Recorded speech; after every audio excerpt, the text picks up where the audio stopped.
it's obviously not about the starting group, but do you want to give that unit more time?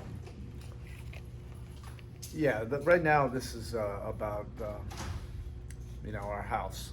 We have got to get our structure right and live up to our standards that we've set for ourselves at the beginning of the year. We're not doing that of recent time. We're fully aware of that, but we have a group that's very committed to getting this going back on the right track. As frustrating as this is for everybody, everybody's extremely frustrated, angry,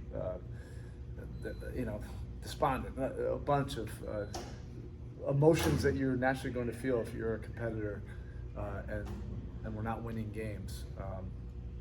And we're focusing on that stuff right now. It's been a painful step or two backwards, and we're just going to keep on working until we get those positive steps forward collectively, and we'll get there. I know I keep saying that, but I know our group. I know what our group's intentions are.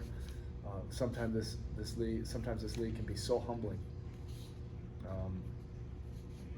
and you have to embrace everything that comes with it, including we've had great moments, and sometimes you're going to have moments like this, and we just have to figure things out together. We're the only people that can help ourselves are the ones in the locker room. Coach, I know this team always embraces having that chip on their shoulder. Looking after 7 straight losses, in today's practice, what did you see from them? That's for me to know. So it really doesn't matter, what everybody else sees. We are aware of what the perception is about our team on the outside. We only care about the people in our locker room and the solutions we need to do to get this thing back on track. Are there any main solutions to get to the other side, or any one thing main thing Yeah, our collective resolve for sure. That'll handle some things, defensively, and in just overall in terms of that toughness, mental, physical, emotional, competitive toughness.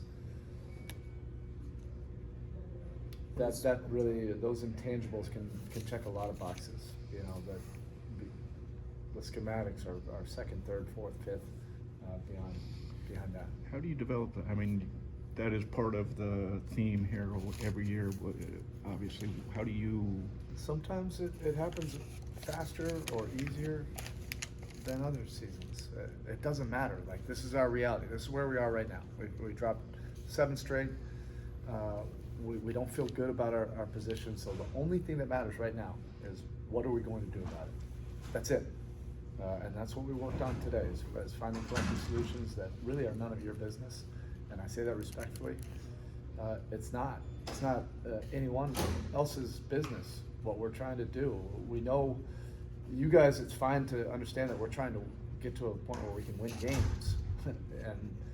and that's how humbling this league can be, but I also feel that that's the clarity sometimes when you're just in the present moment and doing whatever you have to do to try to get a win in your next game. And that's what we addressed today. So as a coach, how much does it negate you that maybe you're trying to find that answer, and this is something that hasn't happened in a while? Yeah, if you're in this business long enough, you're going to experience a lot of different things, and that's why I think it's not healthy to compare it to other seasons. This is our reality right now. That's it. We're game above 500. We are wherever we are in the East. We've lost 7 straight, so we're addressing our reality right now. What do we need to do to get our house in order to be able to put ourselves in a better position, to win the next game? You seem to, from what you said, it seems like more of an attitude thing than, like you said, schematics, but is it an attitude thing? Yeah, it's a collective deal, and that's what we've been focusing on. Erik, the decision to go without practice today means Terry still has not had a full practice. I know you've had working shoot-arounds and other things like that. How do you balance a busy schedule, 4 and 6 days, Terry arriving last Wednesday, and not having that full, whether it's Hunger Games, pads-on practice? Yeah, I think that's a little bit semantics. I think our day was productive, very productive today. We needed to do it address what we needed to today, and what we did address really is none of your guys' business. We just are preparing to be ready to be a better version of ourselves. Has he had a chance to fully acclimate yet? Yeah, in the he's week? getting there. Is it going to be perfect? You know, just a weekend? No, that's not realistic. But yeah, he's making progress. And when you made this trade and you looked at the possibilities, did you see and do you still see a fit with him and Tyler offensively and defensively playing together as a Yes. starting backcourt? Yes, I do. And with maybe questions about defensively, just they're maybe not viewed as ultimately plus defenders, is that something you now have to work around or work through when going with that type No, of I backcourt? think we have enough where our guys all can be plus defenders in our system, including those two. They bring great speed and quickness at their positions. And as we know, building a team defense, it requires all five guys being on the same page, on a string, reacting intuitively, really, instinctively off of each other. And, you know, we haven't been good with that recently. Tyler talked about being more of a catch and shoot guy after the game last night. How have you seen him sort of acclimate to that role over these last few games? Yeah, I think he's due. I think a couple of these games with the shot profile, I think he's due for an 8, 9 3-point game. That's how ignitable he is. But I don't really want to focus on, you know, that's like on our list of priorities. You know, we have other things to take care of. And I think once we take care of these other things, then all of a sudden the basket becomes a lot bigger.